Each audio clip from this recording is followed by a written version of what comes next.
আসসালামু আলাইকুম সুপ্রিয় শিক্ষার্থীবৃন্দু, আজকের অনলাইন ক্লাসে তোমাদের প্রত্যেককে স্বাগতম। আজকের আলোচনার বিষয়বস্তু হলো জৈব অ্যাসিড থেকে অ্যালকিন। তো প্রথমে আমরা জৈব অ্যাসিড থেকে অ্যালকেন প্রস্তুত করব এবং তারপরে অ্যালকেন থেকে অ্যালকিন প্রস্তুত করব। গত পর্বের ক্লাসে আমরা আলোচনা করেছিলাম অ্যালকেন থেকে জৈব অ্যাসিড এবং অ্যালকিন থেকে জৈব অ্যাসিড, ঠিক আজকে তার বিপরীতটা। তো প্রথম আসা আমরা একটা জৈব অ্যাসিড নিই।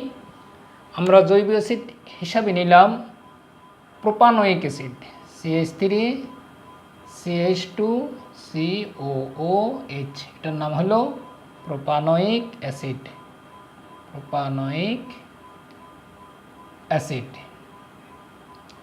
এই প্রোপানোয়িক অ্যাসিড থেকে আমরা অ্যালকেন প্রস্তুত করতে হলে আমাদেরকে মাথায় রাখতে হবে, আমরা অ্যালকেন প্রস্তুতির যে কয়েকটা প্রস্তুত প্রণালী জানি, তার মধ্যে একটা হলো ফ্যাটি অ্যাসিডের সোডিয়াম লবণকে সোডা লাইম সহ উত্তপ্ত করলে অ্যালকেন উৎপন্ন হয়। তাহলে আসো, যেহেতু এটা ফ্যাটি অ্যাসিড আছে, তার সাথে যদি আমরা সোডিয়াম হাইড্রোক্সাইড দিই তাহলে ফ্যাটি অ্যাসিডের সোডিয়াম লবণ হয়ে যাবে। আর সেই ফ্যাটি অ্যাসিডের সোডিয়াম লবণকে আমরা যদি সোডা লাইম সহ উত্তপ্ত করি তাহলে কিন্তু আমাদের অ্যালকেন উৎপন্ন হয়ে যাবে। আরও প্রস্তুত প্রণালী যেটা ছিল সেটা ছিল, একটা ছিল অ্যালকাইল হ্যালাইডকে সোডিয়াম ধাতুর সাথে উত্তপ্ত করলে উচ্চতর অ্যালকেন উৎপন্ন হয়। যেহেতু এখানে ফ্যাটি অ্যাসিড আছে, তো আমরা এই প্রক্রিয়ায় যাব না। তারপর আরও প্রস্তুত প্রণালী ছিল কার্বন মনোঅক্সাইড অথবা কার্বন ডাইঅক্সাইডের সাথে কার্বন মনোঅক্সাইড এবং কার্বন ডাইঅক্সাইডের সাথে হাইড্রোজেনের বিক্রিয়ায় অ্যালকেন উৎপন্ন হয়। আরও ছিল অ্যালকিন অথবা অ্যালকাইনের সাথে হাইড্রোজেন সংযোজন করলেও কি হয়ে যায়, অ্যালকেন উৎপন্ন হয়ে যায়। তো আমরা দেখলাম যে যেহেতু ফ্যাটি অ্যাসিড আছে, তো এই ফ্যাটি অ্যাসিডকে যদি আমরা সোডিয়াম হাইড্রোক্সাইডের সাথে বিক্রিয়া দিই তাহলে ফ্যাটি অ্যাসিডের সোডিয়াম লবণ হয়ে যাবে। সেই ফ্যাটি অ্যাসিডের সোডিয়াম লবণকে যদি আমরা সোডা লাইম সহ উত্তপ্ত করি তাহলে আমরা অ্যালকেন পেয়ে যাব, খুব সহজে আমরা পেয়ে যেতে পারি। তাহলে আসো, এখন আমরা দিব সোডিয়াম হাইড্রোক্সাইড, তাহলে হবে ফ্যাটি অ্যাসিডের সোডিয়াম লবণ। যেমন এখানে বিক্রিয়াটা খুব সহজ, এখানে H এবং OH মিলে কি হবে, পানি হবে। আর এই সোডিয়ামটা এই হাইড্রোজেনের স্থলে বসবে, তাহলে আসতেছে CH3 CH2 COONA প্লাস পানি। এটা হলো সোডিয়াম প্রোপানয়েট। এই সোডিয়াম প্রোপানয়েটকে যখন আমরা সোডা লাইম সহ উত্তপ্ত করব, CH3 CH2 COONA, soda lime মানে হলো সোডিয়াম হাইড্রোক্সাইড এবং ক্যালসিয়াম অক্সাইড এর মিশ্রণকে যদি আমরা উত্তপ্ত করি তাহলে কার্বন সংখ্যা 1 কমে অ্যালকেন উৎপন্ন হবে। আর এটা হলো খুব সহজ, সবাই মনে রাখতে হবে। এই অংশটুকু অলওয়েজ ডিকার্বক্সিলেশন বিক্রিয়ায় COONA এবং সোডিয়াম হাইড্রোক্সাইডের শুধু H বাদে বাকি অংশটা সবসময় একসাথে হয়ে যাবে। এই অংশটুকু একসাথে হইলে হবে সোডিয়াম কার্বনেট, এবং বাকি যে হাইড্রোজেনটা আছে সেই হাইড্রোজেনটা অ্যালকাইল অংশের সাথে এসে যুক্ত হয়ে অ্যালকেন গঠিত হবে। তাহলে এখানে দেখো CH3 CH2-র সাথে আরও একটা H যুক্ত হলে তাহলে হয়ে যাবে ইথেন, CH3 CH3, আর এখানে হবে সবসময় সোডিয়াম কার্বনেট Na2CO3, তাহলে এটার নাম হয়ে গেল ইথেন। তাহলে আমরা দেখো পেয়ে গেলাম যে জৈব অ্যাসিড থেকে অ্যালকেন পেয়ে গেলাম। এবার আসো, এই অ্যালকেন থেকে এখন আমরা কি করব, অ্যালকিন প্রস্তুত করব। তাহলে এই অ্যালকেন থেকে যদি আমরা অ্যালকিন প্রস্তুত করি তাহলে আমরা যদি লক্ষ্য করি, অ্যালকিন আমরা কয়েকটা প্রক্রিয়ায় শিখেছিলাম অ্যালকিন প্রস্তুতি। তার মধ্যে একটি ছিল অ্যালকাইল হ্যালাইডকে যদি আমরা সোডিয়াম হাইড্রোক্সাইড, অ্যালকোহলীয় সোডিয়াম হাইড্রোক্সাইডের সাথে বিক্রিয়া ঘটাই তাহলে অ্যালকিন উৎপন্ন হয়। আরেকটা ঘটিয়েছিলাম আমরা অ্যালকোহল থেকে। তো যেহেতু আমাদের এখানে অ্যালকেন আছে, সে অ্যালকেনকে আমরা হয়তো অ্যালকোহল বানাইতে হবে, না হলে অ্যালকাইল হ্যালাইড বানাইতে হবে। তো আমরা দেখলাম যে অ্যালকেনকে অ্যালকাইল হ্যালাইড বানানোটা হলো সবচেয়ে সহজ, এবং সে অ্যালকাইল হ্যালাইডকে যদি আমরা সোডিয়াম হাইড্রোক্সাইড এর অ্যালকোহলীয় জলীয় দ্রবণের সাথে বিক্রিয়া ঘটাই অর্থাৎ উত্তপ্ত করি, তাহলে অ্যালকেন উৎপন্ন হবে। তাহলে আসো আমরা প্রথমে এই অ্যালকেনটাকে কি করব, অ্যালকাইল হ্যালাইড হিসেবে পরিণত করব। তাহলে CH3 তার সাথে যদি আমরা ক্লোরিনের বিক্রিয়া দিই অর্থাৎ হ্যালোজেন সংযোজন করি সূর্যালোকের উপস্থিতিতে, তাহলে হবে কি অ্যালকাইল হ্যালাইড অর্থাৎ CH3CH2Cl মানে হলো ইথাইল ক্লোরাইড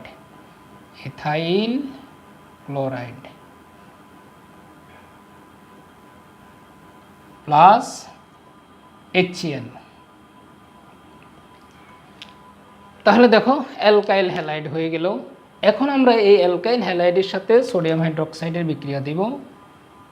অ্যালকাইল হ্যালাইড তথা ethyl chloride CH3CH2Cl plus sodium hydroxide. মনে রাখতে হবে এই সোডিয়াম হাইড্রোক্সাইডটা হবে অ্যালকোহলীয়, তাহলে কিন্তু অ্যালকিন উৎপন্ন হবে। আর তুমি যদি এখানে অ্যাকোয়াস দাও তাহলে কিন্তু অ্যালকোহল উৎপন্ন হবে। আবারও বলছি, অ্যালকাইল হ্যালাইডের সাথে যদি অ্যালকোহলীয় সোডিয়াম হাইড্রোক্সাইড দেওয়া হয় তাহলে অ্যালকিন উৎপন্ন হবে, আর যদি অ্যাকোয়াস দেওয়া হয় তাহলে কিন্তু অ্যালকোহল উৎপন্ন হবে। তাহলে আসো কীভাবে অ্যালকিন উৎপন্ন হয় দেখো। প্রথমে প্রথমে এই সোডিয়াম এবং ক্লোরিন মিলে লবণ হয়ে যাবে সোডিয়াম ক্লোরাইড।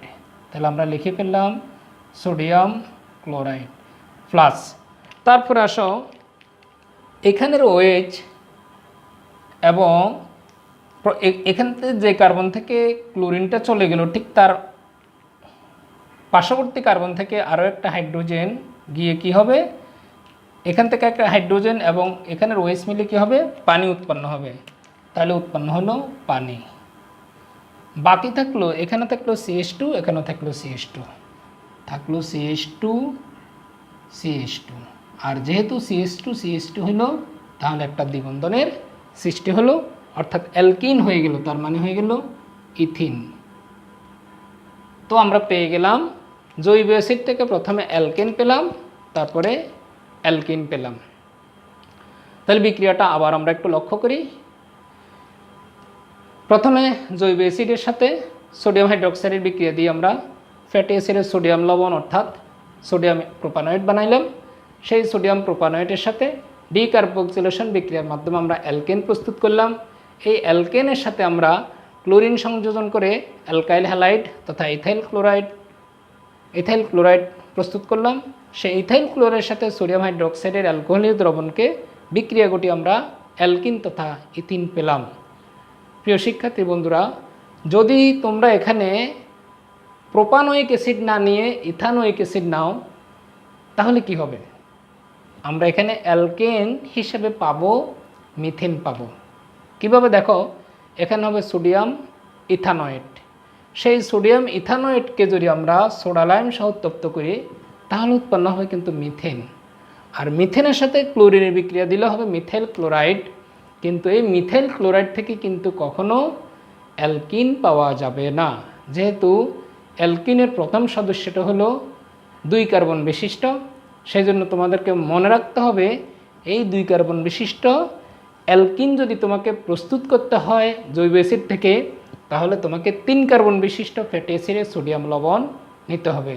এই কথাটা সবাই মাথায় রাখতে হবে, কারণ আমরা জানি ফ্যাটি অ্যাসিডের সোডিয়াম লবণ অর্থাৎ জৈব অ্যাসিড থেকে অ্যালকেন কিংবা অ্যালকিন প্রস্তুতির ক্ষেত্রে কার্বন সংখ্যা 1 কমে।